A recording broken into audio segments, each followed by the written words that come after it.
മനുഷ്യരുണ്ട്, അവരൊന്നും നമ്മൾ ഇതുപോലെ സ്നേഹിക്കില്ല.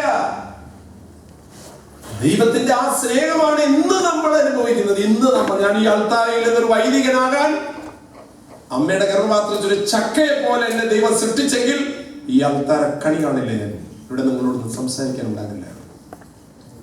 ഞാൻ ചോദിച്ചു, അപ്പൊ അവർക്കാരും ജോലി കൊടുക്കില്ല, പിന്നെ അവര് ഭിക്ഷ അയച്ച് ജീവിക്കണം, സ്കൂളിൽ അവരെ ചേർത്തില്ല, വിദ്യാഭ്യാസമില്ല അവർക്ക്, അഡ്രസ് ഇല്ല അവർക്ക്, കല്യാണമില്ല, ഭർത്താവില്ല, ഭാര്യയില്ല, മക്കളില്ല. നമുക്ക് കുറെ സങ്കടങ്ങളില്ലേ? ഇവരുടെ സങ്കടം കേൾക്കുന്നത് തുടക്കത്തിൽ ഞാൻ പറയാം. ഗോതമ്പ് മണി നമ്മളൊക്കെ നമ്മുടെ ജീവിതത്തിൽ അതില്ല ഇതില്ല അങ്ങനെയാണെങ്കിൽ എന്തെല്ലാം പരാതികളുണ്ട് നമുക്ക്. പക്ഷെ ഈ സ്ത്രീകൾ പറയാൻ പറ്റുമെന്ന് എനിക്കറിയില്ല. അപ്പൊ ചോദിച്ചു, ഇവരെന്ത് ചെയ്യും? ഇവരിങ്ങനെ കിട്ടുന്ന പൈസ കൊണ്ട് വല്ലതൊക്കെ വാങ്ങിച്ച് കഴിക്കും. 1 രൂപ 2 രൂപ 10 രൂപയ്ക്ക് കിട്ടച്ചോ. അങ്ങനെയാണ് അവർ ജീവിക്കുന്നത്. എവിടെ വരെ? മരിക്കണ വരെ. അതിൽ സൗന്ദര്യമുള്ള പെണ്ണുങ്ങളെ സെക്സ് വർക്കിൽ കൊണ്ടുപോകും. ബാക്കിയുള്ള ഒറ്റകൾ ഇങ്ങനെ തെണ്ടി നടന്ന് പിരിച്ച് ചാരായം കുടിച്ച് വല്ലതും കഴിച്ച് അവരുടെ ജീവിതം. ലക്ഷക്കണക്കിന് മനുഷ്യർ. ഞാനിന്ന് അച്ഛനായി, ഞാൻ അങ്ങനത്തെ ഒരാളായിരുന്നെങ്കിൽ സെമിനാരിൽ എന്നെ എടുക്കും. നമുക്ക് ജീവിതത്തിൽ ദൈവം നമ്മെ സ്നേഹിച്ചതിനെ കുറിച്ച് അറിഞ്ഞിട്ടില്ല. അത് അറിഞ്ഞിരുന്നെങ്കിൽ നമ്മുടെ ജീവിതം ടോട്ടലി മാറും. ഈ ഹോമിൽ നിങ്ങളുടെ ജീവിതം മതി. നിങ്ങളുടെ ജീവിതത്തിനാണ് ഏറ്റവും വില കൽപ്പിക്കുക ദൈവം, നമ്മുടെ വസ്ത്രത്തിനല്ല. നല്ല വസ്ത്രം ഇട്ടാൽ നമ്മൾ നല്ലവരാകില്ല പ്രിയമുള്ളവരെ. ഞാൻ ഫ്രാൻസിസ് സീസിയുടെ അടുത്ത് പോയിട്ടാണ് വരുന്നത്. 2 ദിവസം ഞാൻ ഫ്രാൻസിസ് സീസിയുടെ അടുത്ത് ചെന്നു. വസ്ത്ര വ്യാപാരിയുടെ മകനാണ് ഫ്രാൻസിസ് സീസി.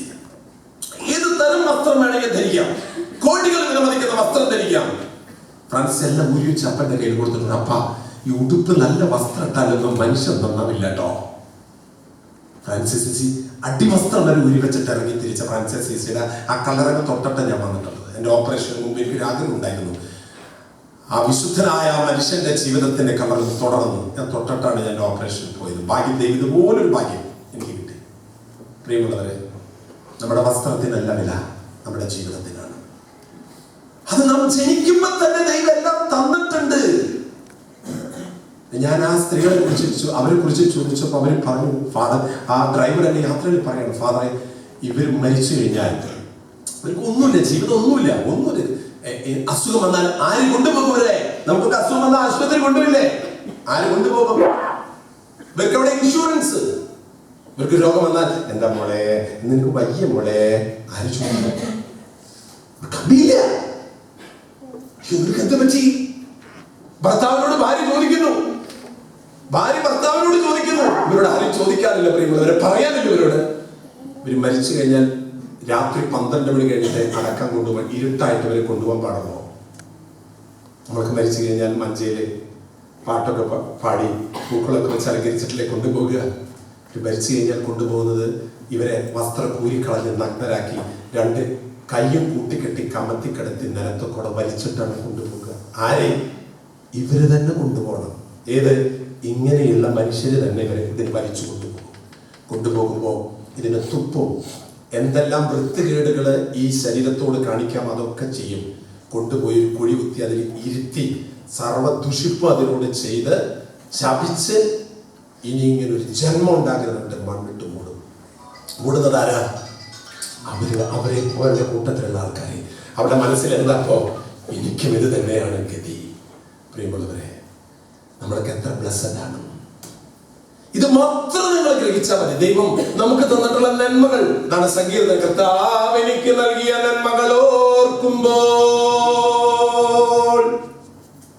എന്തു ഞാൻ പകരം നൽകും അവിടത്തേക്ക് യഥോചിതം. എന്റെ രക്ഷാപാനപാത്രം എടുത്തു ഞാൻ കർത്തൃനാമം കർത്തൃനാമം കർത്തൃനാമം വിളിച്ചപേക്ഷിക്കും അന്വയം. പ്രിയമുള്ളവരെ, നമ്മളൊക്കെ ഭാഗ്യവാന്മാരാണ്. നമ്മൾ ഈ ഭൂമിയിൽ ഈ ഭാഗ്യം നമുക്ക് തന്നിട്ടുള്ളത് സ്വന്തമായിട്ട് സുഖിച്ച് ജീവിക്കാനല്ല, അഴിയാനാണ്. മാതാപിതാക്കൾ അവരുടെ മക്കൾക്ക് വേണ്ടി കഷ്ടപ്പെടുന്നു. ആ കഷ്ടപ്പാടുകളാണ് മക്കളെ നന്നാക്കുക. മാതാപിതാക്കൾ ചെയ്യുന്ന കഷ്ടപ്പെടുന്നത് വേദനിക്കുന്നത് മക്കളെ കാണണം. മക്കൾ മനസ്സിലാക്കും, എന്തിനാ ഇത്രയധികം കഷ്ടപ്പെടാൻ? അപ്പനെതിരെ അത് കാണുമ്പോഴാണ് മക്കളുടെ ഉള്ളിലെ യഥാർത്ഥ സ്നേഹം ജ്വലിക്കുക. പ്രിയമുള്ളവരെ, എന്തിനാണ് യേശു ക്രിസ്തു കുരിശിൽ കിടന്നത്? കാണണം, നിങ്ങൾ കാണണം. ഞാൻ എന്തിനു വേണ്ടി കുരിശിൽ കിടക്കുന്നു നിങ്ങൾ അറിയണം. പത്രോസേ, നീ അറിയണം. ഞാൻ ഗോതമ്പ് മണി അഴിയണമെന്ന് പറഞ്ഞിട്ടുണ്ടെങ്കിൽ ഞാൻ ആദ്യം നിന്റെ മുമ്പിൽ ഇത് കിടന്നു വരികയാണ്. എന്റെ രക്തം വാർന്നു പോവുകയാണ്. പത്രോസ് നോക്കി നിൽക്കുകയാണ്. എന്റെ ഗുരു പിടഞ്ഞ് മരിക്കുന്നു, ഇനി ഒന്നുമില്ലേ? ഉണ്ട് പത്രോസ്, ഞാൻ മരിക്കുന്നത് നിനക്ക് വേണ്ടിയാണ്. ഗോതമ്പ് മണി. മറിയം ത്രേസ്യ കുടുംബങ്ങളിലേക്ക് കടന്നു ചെന്ന് പറഞ്ഞൊരിതാണ്, പ്രിയമുള്ളവരെ, സഹിക്കണം, അവന് വേണ്ടി സഹിക്കണം. ഈ റോമാ നഗരത്തിൽ എത്രയോ മനുഷ്യർ സഹിച്ചു.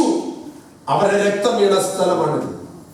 രക്തസാക്ഷികളെ പന്തങ്ങളാക്കി കത്തിച്ച സ്ഥലമല്ലേ പ്രിയമുള്ളവരെ? ആ നാട്ടിലാണ് നിങ്ങൾ ജീവിക്കുന്നത്. ജ്വലിക്കണം നിങ്ങളെ ദേവാലയത്തിൽ വന്ന് വചനം കേൾക്കുമ്പോ. കുരിശിൽ തറച്ച സ്ഥലങ്ങളാണ് ഇവിടെ. ജീവനോടെ കുരിശിൽ തറച്ചിട്ട് ജീവനോടെ നമ്മുടെ പൂർവികരെ കത്തിയെരിഞ്ഞ സ്ഥലമാണ് ഈ റോമ. അവിടെ വിശ്വാസമായിരുന്നു അവരുടെ ഉള്ളിൽ കത്തിയിരുന്നത്. അവരുടെ ഉള്ളില് എന്തുണ്ടാക്കണമെന്ന് ആഗ്രഹിച്ചെന്നറിയോ? യേശുവേ, നിനക്ക് വേണ്ടി. എന്നോടൊരു ചെറുപ്പക്കാരൻ എന്നെ ഫോൺ വിളിച്ചോ പറഞ്ഞത് എന്റെ മനസ്സിൽ പോർമ്മ വരിക. അച്ചോ, തമ്പുരാനോട് പ്രാർത്ഥിക്കണം, എന്തെങ്കിലും ചോദിക്കണമെന്ന് എനിക്ക് തോന്നുന്നില്ല. എന്താ കാര്യം? ഞാൻ കർത്താവിനോട് ഒന്നും ചെയ്തിട്ടില്ല, പിന്നെ അമ്മയോട് എന്താ ചോദിക്കണേ? ഒന്നും ചെയ്യാത്ത ആളോട് ഇക്കിട് ചോദിക്കണേ അർത്ഥമില്ലല്ലോ. ആ ചെറുപ്പക്കാരന്റെ ഉള്ളു നിങ്ങൾ പരിശോധിച്ചു നോക്കും. എനിക്ക് കർത്താവിനോടൊന്നും ചോദിക്കാൻ പറ്റില്ല എന്നെ. അല്ല, അങ്ങോർക്കൊന്നും ഞാൻ ചെയ്തു കൊടുത്തിട്ടില്ല, പിന്നെ നമ്മൾ ഇങ്ങോട്ട് ചോദിക്കണേലും വല്ല അർത്ഥമിക്കണ്ട. സത്യല്ലേ? നമ്മള് കർത്താവേ കർത്താവേ എന്ന് വിളിക്കുമ്പോ നീ എനിക്ക് വേണ്ടി എന്ത് ചെയ്തു മകളെ? വാഴ്ത്തപ്പെട്ട മറിയം ത്രേസ്യ കുടുംബങ്ങളെ ചെന്ന് അപ്പനമ്മമാരോട് പറഞ്ഞു കൊടുക്കുക, കർത്താവ് നിങ്ങൾക്ക് ചെയ്തു തന്ന കാര്യങ്ങൾ നിങ്ങൾ ഓർക്കുക. അത് നിങ്ങളുടെ മക്കൾക്ക് നിങ്ങൾ പറഞ്ഞു കൊടുക്കുക. വസ്ത്രമല്ല പ്രിയമുള്ളവരെ, നമ്മുടെ സ്ഥാനങ്ങളല്ല, നമ്മുടെ സമ്പത്തല്ല, ഈ ശരീരത്തിനുള്ളിലുണ്ട് ദൈവത്തിന്റെ ജീവൻ. അതാണ് ബഹുമാനപ്പെട്ട സ്റ്റീഫൻ അച്ഛൻ പറഞ്ഞ ജീവൻ. അത് അമ്മയുടെ കോൺട്രിബ്യൂഷൻ അല്ല. എന്റെ അപ്പനമ്മ മരിച്ചുപോയി 18 വർഷങ്ങളായി. ഈ ജീവൻ ഇപ്പോഴും ഇവിടെയുണ്ട്. ആര് തന്നു എനിക്ക്? ആ ദൈവത്തെയാണ് ഞാൻ ഈ ബലിപീഠത്തിൽ എന്റെ കണ്ണുകൾ അടയ്ക്കുമ്പോൾ എന്റെ കണ്ണിൽ തെളിയുന്നത്. നിങ്ങളുടെ അമ്മയുടെ മുഖം കാണാൻ നിങ്ങൾക്ക് അമ്മയുടെ ഫോട്ടോയുടെ അടുത്ത് പോകേണ്ട ആവശ്യമുണ്ടോ പ്രിയമുള്ളവരെ? കണ്ണടച്ചാൽ നിങ്ങളുടെ അമ്മയുടെ മുഖം നിങ്ങളുടെ മനസ്സിൽ തെളിയും. എന്തുകൊണ്ട്? വേറെ പെണ്ണുങ്ങളുടെ മുഖമൊന്നും തെളിയുന്നില്ലല്ലോ. എന്തോന്നറിയില്ല, ഇല്ലല്ലോ.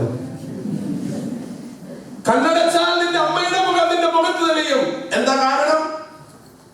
എന്റെ അമ്മയാ. നിങ്ങളുടെ മക്കളുടെ മുഖം വേറെ ആരായും കണ്ണടച്ചാൽ തെളിയില്ല. നിങ്ങളെ കണ്ണടച്ചാൽ നിങ്ങളുടെ മക്കളുടെ മുഖം തെളിഞ്ഞു വരും. ഫോട്ടോ നോക്കേണ്ട ആവശ്യമില്ല. യേശു ക്രിസ്തുവിന്റെ മുഖം നീ കണ്ണടച്ചാൽ തെളിയട. അന്തോണിയെ, ഒരു ദിവസം നിന്റെ കണ്ണടയ്ക്കും. അത് ഡെയിലി സെർവലച്ചന്റെ അടയ്ക്കും. അടഞ്ഞില്ലെങ്കിൽ 10 പൈസ കണ്ണുള്ളത് വെച്ചിട്ട് അടയ്ക്കും. ഈ കണ്ണ് തുറന്നിട്ടൊന്നും മരിച്ചിട്ട് കിടക്കാൻ പറ്റില്ല. ആൾക്കാർക്ക് പേടിയല്ലേ പറയാ. മരിച്ചു കഴിഞ്ഞാൽ നിന്നെ കണ്ണടക്കണം. ഇപ്പോഴേ തുറന്നിരുന്നോ? ഉറങ്ങണ്ടെന്നേ പറഞ്ഞിട്ടുണ്ടാവും. അപ്പൊ അതുകൊണ്ട് നിത്യമായിട്ട് നമുക്ക് അടയ്ക്കാനുള്ള കണ്ണാണ്. ഈ കണ്ണടച്ചാൽ ഉണ്ടോ പ്രിയമുള്ളവരെ? യേശുവിന്റെ മുഖം നിന്റെ മനസ്സിൽ തെളിയുന്നുണ്ടോ? എങ്കിൽ നീ യേശു ക്രിസ്തുവിൽ വിശ്വസിക്കുന്നവളാണ്. അല്ലെങ്കിൽ പത്രോസിനെ കണ്ണടച്ചാൽ ആരുടെ മുഖം കാണാൻ പ്രിയമുള്ളവരെ? ആദ്യത്തെ മാപ്പാപ്പ കണ്ണടയ്ക്കും. പത്രോസ് കണ്ണടച്ചാലും കണ്ണു തുറന്നാലും യേശുവിന്റെ ഒരു നോട്ടുണ്ട്. എന്നെ സ്നേഹിക്കേണ്ടത് മോത്തോക്ക് പറ. മോത്തോക്കിട്ട് എന്നെ സ്നേഹിക്കുന്നുണ്ട ഊന്ന് മോത്തോക്കട പത്രോസ് കരയാതെ. പത്രോസ് കരയാതെ. നീ എന്തിനാ കരയണേ? നീ എന്തിനാ കരയണേ? അല്ല, ഞാനിങ്ങനെ പറയുന്നുണ്ടെങ്കിലും 3 ദിവസം മുമ്പ് നമ്മൾ ചെറിയൊരു സംഭവം പറഞ്ഞിട്ടേ. അറിയാലേ? അറിയാം. ഈ ദേവാലയത്തിൽ ഒന്ന് വിശുദ്ധ ബലിയിൽ പങ്കെടുക്കുന്നു. നീ എന്നെ വിളിക്കണോ? നിന്റെ ജീവിതം എനിക്കറിയില്ലടി മർഗിലിയനോടില്ലല്ലോ, വെറുതെ പേര് പറഞ്ഞാട്ടാ. എനിക്കറിയാം മർഗിലിയ നിന്നെ. നീ ദേവാലയത്തിൽ വന്നാലോ വീട്ടിൽ പോയാലോ, ഐ നോ യു. എനിക്ക് നിന്നെ അറിയാം, നിന്റെ ജീവിതം എനിക്കറിയാം. അവിടെയാണ് പ്രിയമുള്ളവരെ നമുക്ക് നമ്മുടെ കോൺഫിഡൻസ്. കുറുപ്പിന്റെ ഉറപ്പ് എന്നുള്ളത് കേട്ടിട്ടുണ്ടോ നിങ്ങൾ? കുറുപ്പിന്റെ ഉറപ്പ് അതെന്താന്ന് എല്ലാവർക്കും അറിയുമോ? അധികം പേർക്ക് അറിയുന്നില്ല. ഈ കുറുപ്പ് എന്ന് പറയുന്ന ആള് ഒരു മാവ് കയറി മാങ്ങ പറിക്കാൻ കയറിയതാണ്. ഇങ്ങനെ മാങ്ങ പറിച്ചുകൊണ്ടിരിക്കുമ്പോ ഈ കുറുപ്പിന്റെ കാലൊന്ന് വഴിക്ക് എന്ന് താഴേക്കിട്ട് പോന്നു. വരണ വഴിക്ക് ഒരു കമ്പ് പിടികിട്ടി. മാവിന്റെ കമ്പുമ പിടിച്ചെടുക്കണം കുറുപ്പ്. നോക്കുമ്പോ ദൈവമേ, താഴേക്ക് നോക്കുമ്പോ പേടിയാവും, മുകളിലേക്ക് നോക്കുമ്പോ ഞങ്ങൾ പേടിയാവും. രക്ഷിക്കണേ രക്ഷിക്കണേ രക്ഷിക്കണേ എന്ന് വിളിച്ച് കുറുപ്പ് പ്രാർത്ഥിച്ചുകൊണ്ടിരിക്കുക. ആ സമയത്താണ് ആരും രക്ഷിക്കാൻ വരുന്നില്ല. നോക്കുമ്പോ ഒരു ആന, കാട്ടാനല്ല നാട്ടാന, ആന പാപ്പാനടക്കം ആ വഴി കൂടെ വരുന്നു. ആശ്വാസായി കണ്ടപ്പോ ആർക്ക്? കുറുപ്പിന്. കാരണം ആനയുടെ കയറ്റും പാപ്പാന്റെ കയറ്റും നോക്കുമ്പോ എന്റെ കാലിന്റെ കയറ്റും ഒപ്പത്തുന്നുണ്ട്. അങ്ങനെ കൃത്യം ദൈവമേ നീ എന്റെ ഒരു വഴി കാണിച്ചു തന്നല്ലോ. സന്തോഷമായി കുറുപ്പിന്. അങ്ങനെ ആനനെ കണ്ടപ്പോ കുറുപ്പിനൊരു ആശ്വാസമായി. ദൈവമേ, ദൈവം പ്രാർത്ഥന കേട്ടല്ലോ. അങ്ങനെ ആന ഇങ്ങനെ അടുത്തെത്താറായപ്പോ കുറുപ്പ് പറഞ്ഞു, പാപ്പാനെ പാപ്പാനെ നമ്മളൊന്ന് രക്ഷിക്കേ. പാപ്പാൻ പറഞ്ഞു, പടയ്ക്കാൻ നിൽക്ക്, ഞാൻ അങ്ങനെ എത്തട്ട്, എന്തിനീ പടയ്ക്കല്ല നീയേ.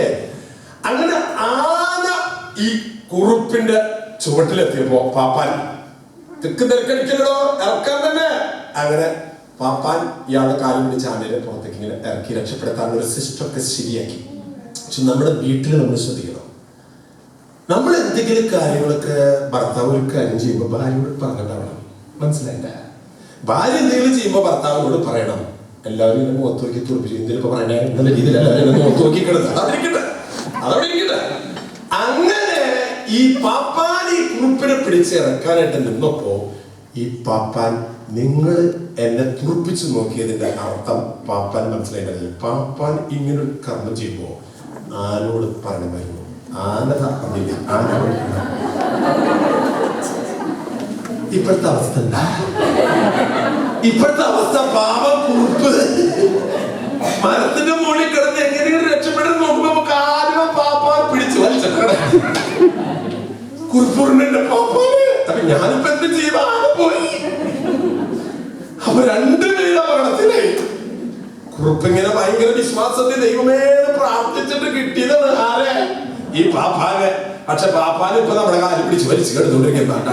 രണ്ട് സ്ഥലത്തും പിടിയായിപ്പോ. അവിടെ പിടി രണ്ടുപേരും ആദ്യം പിടിച്ച് കിടക്കുമ്പോ ആദ്യം വർദ്ധിച്ചപ്പോ ഈ പാപ്പാൻ പറഞ്ഞു, അയ്യോ എനിക്ക് ആദ്യം എന്താ ഉണ്ടാകുമ്പോ ഈ ആദ്യ ടെൻഷൻ ഒന്ന് മാറാൻ വേണ്ടി ഒരു പാട്ട് പാടുള്ളൂ എന്ന് പറഞ്ഞ് പാട്ട് പാടി നമ്മുടെ ടെൻഷൻ പോകും. കുറേ പാട്ട് പാടിയ ടെൻഷൻ പോകണ്ട. പാട്ട് പാടി ഈ സമയത്ത് നീ എങ്കിലും പാട്ട് പാടും, എനിക്ക് എന്റെ മനസ്സിൽ നീ ഭയം പോകാൻ വേണ്ടിട്ട് ഒരു പാട്ട് പാടാൻ തുടങ്ങിയപ്പോ പറഞ്ഞു, പാപ്പാൻ പറഞ്ഞു, കുറുപ്പേ സംഭവം കുറുപ്പിന്റെ കാലിൽ ഞാൻ പിടിച്ചിട്ടുണ്ടെങ്കിലും അതെ കുറുപ്പേ, നിന്റെ ഉറപ്പാണ് എന്റെ ഉറപ്പ്. അതെ പാപ്പാന്റെ ഉറപ്പ്. ഈ കുറുപ്പിന്റെ കാലിൽ പിടിച്ചിട്ടൊന്നും കാര്യമില്ല, പക്ഷെ നിന്റെ ഉറപ്പാണ് എന്റെ ഉറപ്പ്. എവിടെ? മുകളിലത്തെ നിന്റെ ഉറപ്പാണ് എന്റെ ഉറപ്പ്. ഇടയ്ക്കിടയ്ക്ക് പാപ്പാൻ പറയുന്നത് കുറുപ്പിന്റെ ഉറപ്പാണ് എന്റെ ഉറപ്പിട്ടാണ് ഈ കുറുപ്പിന്റെ ഉറപ്പ് എന്ന് പറഞ്ഞ ഉറപ്പ്. രണ്ടുപേരും കിടന്നിങ്ങനെ ആദ്യം പിടിക്കുമ്പോ പാട്ട് പാടാൻ തുടങ്ങി. പാപ്പാൻ പാട്ട് പാടി വന്നപ്പോ ഈ കുറുപ്പിന്റെ മനസ്സിലെ ടെൻഷനൊക്കെ ഇങ്ങനെ ആശ്വാസം കണ്ണടച്ചിട്ട് കിടന്നിട്ട് ഇങ്ങനെ പാട്ട് ആസ്വദിച്ചപ്പോ ആ ടെൻഷൻ പോയപ്പോ കുറുപ്പൊന്ന് താളം പിടിച്ചു. അപ്പോഴാണ് അത് സംഭവിച്ചത്. അതുകൊണ്ട് പ്രിയമുള്ളവരെ, ഈ കുറുപ്പിന്റെ ഉറപ്പെന്ന് പറഞ്ഞില്ല. എന്റെ അപ്പനിലുള്ള ഉറപ്പ്, എന്റെ ഭർത്താവിനുള്ള ഉറപ്പ്, എന്റെ ഭാര്യയിലുള്ള ഉറപ്പ്, എന്റെ ആരോഗ്യത്തിനുള്ള ഉറപ്പ്, എന്റെ ബുദ്ധിയിലുള്ള ഉറപ്പ്, എന്റെ മിടുക്കിലുള്ള ഉറപ്പ്, ഈ ഉറപ്പ് പോലെ ഇരിക്കും ഏത്? കുറുപ്പിന്റെ ഉറപ്പ്. പ്രിയമുള്ളവരെ,